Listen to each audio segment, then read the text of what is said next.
আরে এখানে দুটো চুইংগাম রাখা, আমি এখন খাবো। মা আমাকে একটা দাও না। এই না না, এই নাও, এটা তুমি খাও। বাবা আমাকে দাও না। না না, এটা তোর খাওয়া যাবে না। বাবু যদি তুই এটা খাস তাহলে গলায় বেঁধে একদম দূর দেবে না বলে কত পাংটাং বোঝাচ্ছে আমাকে।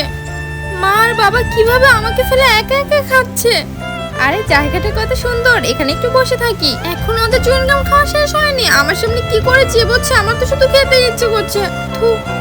এই তো ওদের দুজনেরই চুইংগাম খাওয়া শেষ, এখন ফেলেও দিয়েছে। ওদের এখন একটা শিক্ষা দেওয়া উচিত আমার। মা বাবা কতক্ষণ এখানে বসে থাকবে, চলো না ঘুরে দেখি। আচ্ছা ঠিক আছে চল। আরে কি পাটা উঠছে না কেন? এইবার ঠিক হয়েছে। কিন্তু তার আগে তোমার কাছে কোনটা বেশি দামি, এক বস্তা টাকা নাকি মা বাবা? যদি মা বাবা হয় তাহলে ভিডিওটিতে লাইক করে চ্যানেলটিকে সাবস্ক্রাইব করে দাও, আর যদি তা না করো তাহলে ভেবে নেবো তুমি মা বাবাকে একদম ভালোই বাসো না। তখন বাবা মা যখন গল্প করায় ব্যস্ত ছিল তখন আমি আস্তে চুইংগাম গুলো নিয়ে ওদের জুতোর নিচে দিয়ে দিয়েছিলাম। এবার বোঝা ঠেলা আমাকে চুইংগাম না দিয়ে খাওয়া, তাই না? এই কি অবস্থা।